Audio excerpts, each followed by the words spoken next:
Bakit ang sakit-sakit sa mismong anak mo pa nangyayari yung atin ginagawa para sa kanya?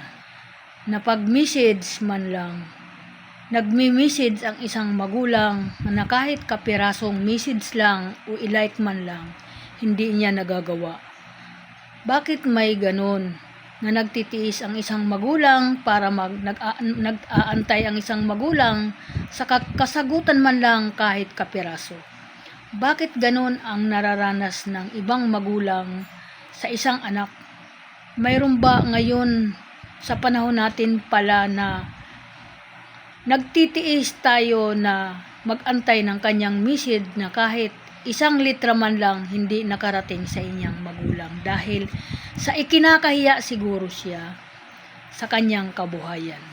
Hindi pwede mapantayan yung kanyang buhay na kinakamit ngayon sa mundo na napakaganda, na ayaw niya na makita na bakit ganyan ka, ikaw pala ay ganito ka. Pero dapat maging proud siya sa kanyang buhay na kinamit ngayon, dahil hindi naman pwede ang papasalamatan mo lang yung nagpalaki sa kanya, dahil hindi naman yung opo, pinalaki po siya ng kanyang nagpalaki. Ganun po ang minsan ang karamihan dahil sa sobrang hirap ng buhay na dinanas ng amin ng mga magulang. Kaya ginawa na lang yung magandang paraan na para gumanda ang buhay niya. Sa ganun, ay wala naman po kasi nagsabi sa kanya na ganyan ang gawin mo pagdating ng araw na hindi ka makakarating sa amin kung hindi din sa magulang mo. Yun po ang ginawa namin. Katapos po, pag nagmi-message, kahit kapirasong message lang, wala man lang kasagutan pag nagmi-message ang isang magulang. Okay po, sana po hipuin po ang mga ganyan anak ng Panginoon natin, lalo na ngayon. Malapit na po ang ating mundo magwakas. Yung mga anak na nagkakasala ng ganon, na dinala sila ng 9 na buwan sa sinapupunan ng kanilang magulang. Huwag naman ganon. Iyon lang naman ang hinihiling ganti sa kanyang anak nga sobra na ilan ang message ng magulang na kahit man lang isang litrang sagot, wala man lang. Masama po yun. Huwag po natin panghinayangan yung atin pag-message kahit kapiraso lamang. Hindi po kayo ang nagdadala ng inyong buhay dito sa mundo, kung hindi ang Panginoon natin. Hindi naman po ako naggaganon, pero kahit hindi sabihin ng magulang yung ganung bagay, masakit po sa kanila.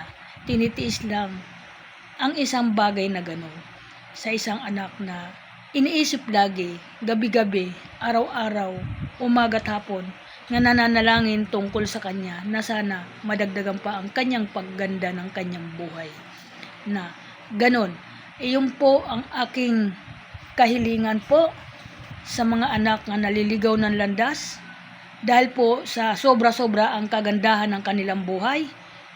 Hindi po natin madadala sa huling hantungan yung mga ganung bagay.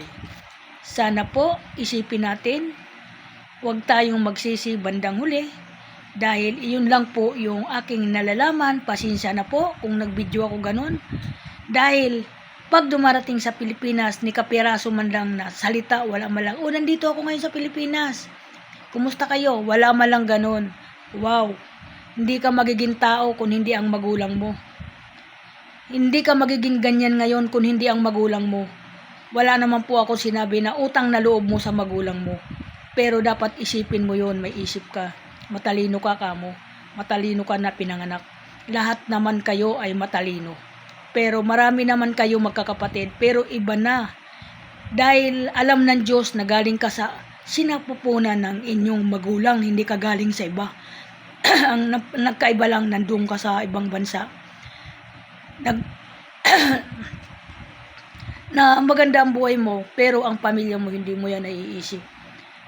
Ano naman natin yung magandang buhay kung mayroon naghihinanakit ng ibang na iba na pamilya mo, na bakit ganun? Hindi mo lang tayo nakikilalang ganun. Wow, Sana anak, pagpalain ka palalo. Sana mag-ingat ka lagi at Merry Christmas sa'yo, sa inyong pamilya dyan. Merry Christmas sa'yo, kahit hindi ka sumagot na Merry Christmas din mama, okay lang yon, basta ang importante binati kita ngayong taon. Sana, pero wag mong sabihin, mahal na mahal din kita. Sobra. Kasi lahat ng mga kapatid mo, sobra din ang pagmamahal ko sa kanila. Baka sabihin mo masama ako magulang. Mahal na mahal ko kayong magkakapatid. Kahit hindi ka man lumaki sa akin. Thank you na lang.